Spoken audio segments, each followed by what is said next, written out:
Hi, I'm Paul Marcel. I wanted to do a brief review today of the Festool RO-90 DX sander. Brief? Now, it's one of the first tools that came out in the T-lock systainers, which if you haven't tinkered with these are really, really nice.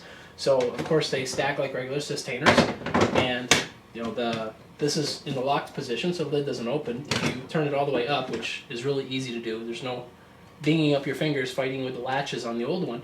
It just opens so freely. I mean, it's almost too easy to use. So, actually, I will come out and say right now that that's one of the cons of this sander, is that now that I've had a chance to tinker with the T-locks, I want to change a lot of mine to T-locks. So, they also lock together. If you turn this in the upright position, now these two are locked together and the whole stack comes up. Give it a quick turn down, they're separated. And you can even do something where if I go to open this one, you can sneak in underneath. So it's a really nice system. Now, in this case here, what I have is the top systainer. This is for the RO-90 sander, and the bottom one is the abrasive systainer that we'll show you in a moment. So let me take out the sander and give you a little look. Now, at least in the scope of delivery that you're going to get in the United States, you get, of course, the sander, which is really convenient. You get a soft pad. You're going to get a selection of abrasives, both in the triangular format and in the round format. You're going to get the delta head. That's one of the keys of this sander, is that besides being like a Rotex sander, where it's going to have a spinning head that you can use in a disc mode or in a random orbit mode, you also have the option of a triangular head. So in a way, it's a little like using a DTS 400. So that's what this one is. Now you're going to get the triangular head for that, and you're also going to get an edge guard. There's room for additional heads. Like I've picked up the hard sanding head. If you've watched any of my other reviews, you know that I'm a big fan of the hard heads because they tend to keep me from dishing. Now, that could be just me. But, so there's room for that. There's actually room for about 3 additional heads. The triangular heads load up in the bottom underneath where the sander is stowed.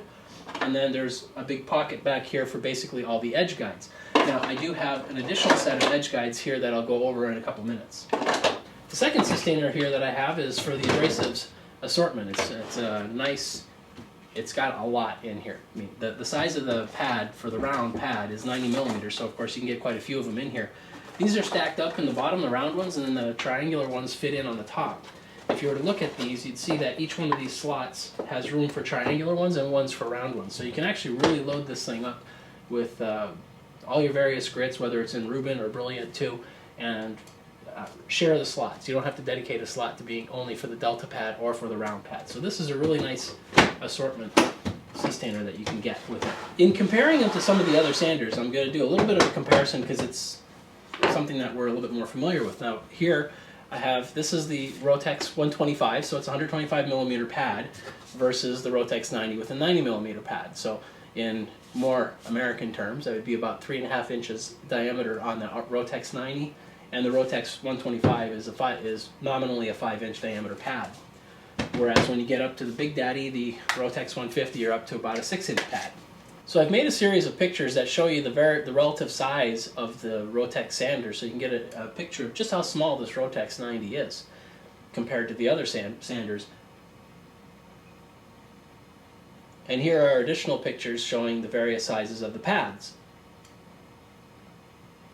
What's nice about the smaller size of the Rotex 90 head is that it's much closer to being the size of your rails and stiles on a lot of the work that you do. If you're ever doing anything with like the 125 or the 150, you know that if you have a stile, and here's one of a panel that I'm going to be doing some work with later to show you as a demo. If you have the pad on here for like the 125, this isn't too bad. When you get up to the 150, you're significantly larger. It's a lot easier to go and tip off the edge and do a little bit of rounding. Whereas with the 90, you're pretty much taking up that entire stile. If we go to look at the sander itself in some detail, of course, you have the dust port here. You have a plug-it socket in the back for the plug-it cables. So located here is your variable speed, the typical Festool 1 to 6 variable speed. The ever-popular power switch. At the top here is the mode selector. Now on the RO-125 and RO-150, you have one that's for the circular disc mode, and then you also have one for the random orbit. This one here has the same, so it has the disc and the random orbit, but it also has this mode for delta. Now in that case there, it's more of an oscillating action where it's going to move the pad back and forth. But it's more than just an oscillating action like that, because there is some eccentricity, and you'll actually be able to see that the pad is doing a little bit of that at the same time. So in that case there, you won't get like windshield wiper marks where you're using it. You're going to get a little bit of a random orbit mode even though you're digging into a corner. So that's a really nice feature of it, and you'll be able to see that in some of the demos. Now, how do you remove this pad? On the RO-125, there's a really nice switch. You press that switch to lock it in place. It's a ratchet lock, and you twist it and it comes off. It's pretty nice. This one here is really easy. You put it in the delta position where it already is, and basically you just turn it and pop it right off. And it can't get any easier to put it back on. Put it back on, give it a turn. You're done. So we could switch that out for the hard pad here. And then of course we can go and we can put the triangular pad. So we can go over a little bit of how that works. Now this one here is going to be obviously very useful for getting into little corners. You can compare that with, say, the DTS 400. This is a much larger surface. That doesn't mean that that's bad if it's a larger surface. It just means that you might be able to get into some smaller nooks and crannies with this one. One of the nice advantages of using this delta pad is that it is basically an equilateral triangle, so you can take this sheet off, rotate it 120 degrees, and slap it back on there. The holes are probably not aligned because I'm staring at the camera. But it is nice that if you're doing some work right into the corners of this paper and you're really going to wear this out and probably ding it up a little bit, you can just give it a rotation and away you go. And it doesn't stop there. If you take a look, this pad itself is a stick fix pad. So the actual pad in the front, it's known that you're going to be going into corners, you're probably going to be dinging it up, so you're going to need to replace it. Rather than replace this entire head, you just have to replace this part here. So it comes off, and it also has sort of a button hold on there. So that gets snapped into place and it'll hold it well. And of course, the same idea of rotating the sandpaper works well for this pad, in that if you really ding up this corner here, you could always take it off, rotate it, and away you go. So that's a nice little option there. Now the way that you take this thing off is a little bit different than the other one. You don't just grab it and give it a good cranking. You just have to press on the green switch, pull it up, and then you turn it. Now it's already indicated on the bottom that you turn it, this direction for unlocking it, this direction to lock it, so you just give that a little pull and turn, and away you go. Now there are a couple other things of note about this delta head. In the same vein as the DX93 sander, there is also another one that's intended for slats, and what that's going to be is it's going to be a much longer head. Now since I can remove this pad, I can actually sort of simulate this for the sake of explaining. In a way it would be like that. It comes out considerably further and it's thin. So when you're doing the sanding on the slats, you can have the abrasive here, and you can get in there very narrow, into narrow recesses, and do both sides very easily.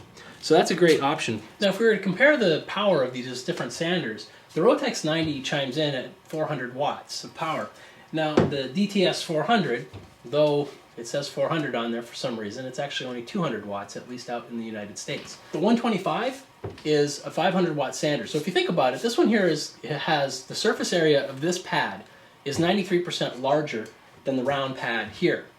Yet it only has 100 watts more power. So this is actually a pretty powerful sander for considering the size of the surface pad.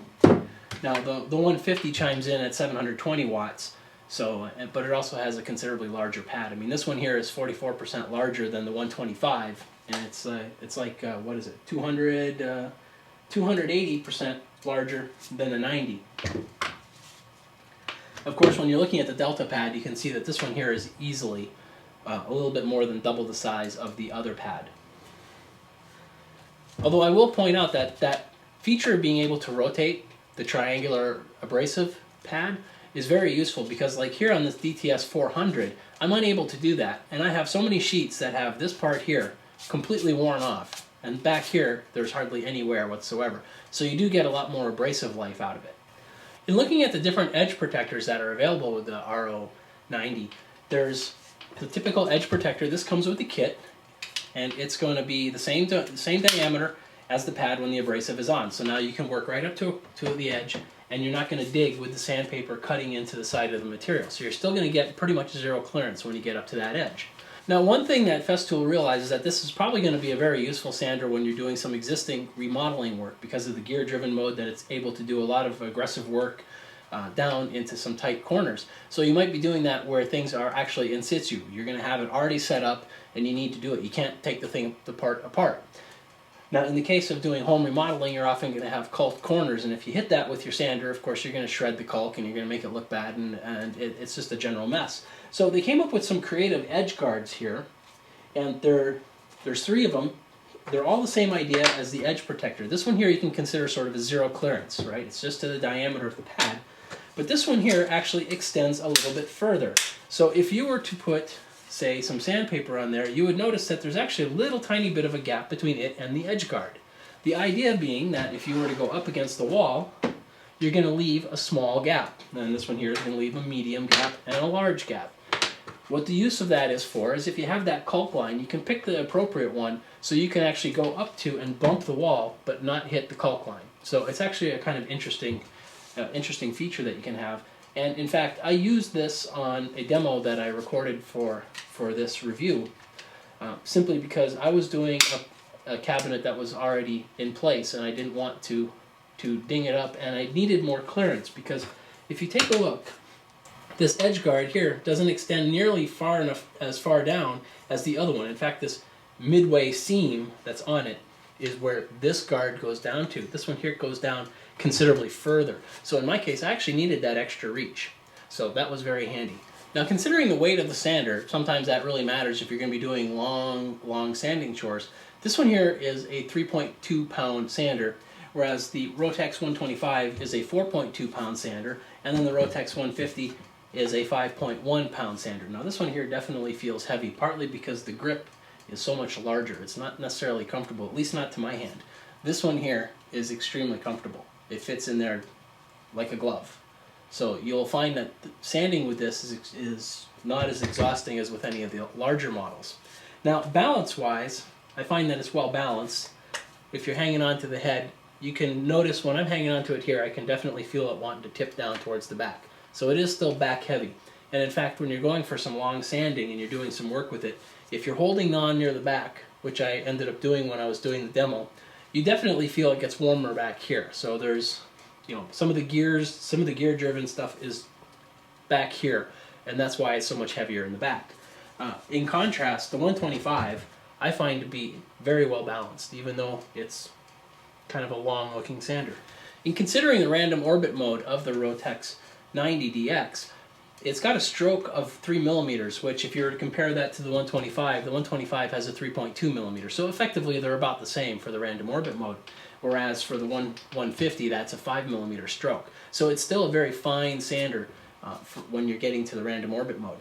Now I've turned down the sander to speed 1, so it's going to be going as slow as possible. And what I'm going to do is I'm going to record the delta head in operation, and then we're going to slow it down when I do the playback recording for you. So give this a look.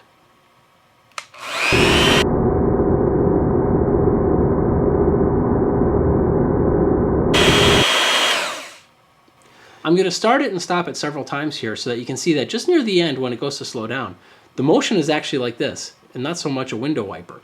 So you are getting into that corner, but because of the way that it does the motion, you're getting it, it's a little bit more like a Kung Fu Kid.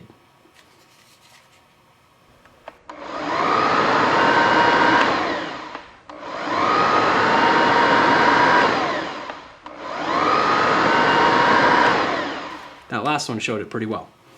Now there is one other interesting curiosity about this sander. If you take a look at this, I've removed the head. It's currently in the delta position.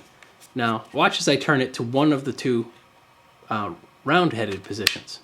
There's a little thing that sticks up, and again as I go to, in this case here, the disc mode, back to random orbit, and back to delta. It pulls that down. So what's that there for? If we put this round head on there, turn it in place, it's in delta mode, it's in round mode, it's in round mode. Nothing is going to impede this head from spinning around. So if I go put it back to delta so I can take this off, and now I put the delta head on, you can see where that nub is located. If I try to turn this into one of the round modes, it bumps into the pad. I can't get this thing engaged into either of the two round-headed modes. So this is to keep you from getting this thing spinning around and probably whacking you in the knuckles. So now having said that, that little nub, while it prevents a delta head from being operated in the round mode, there's nothing that's stopping this sander from operating in the delta mode when you've got a round head on it. And again, the motion is slightly different, right? It's going to be more like this. Whether or not you can take advantage of that, I don't really know, but it might be something up for experiment.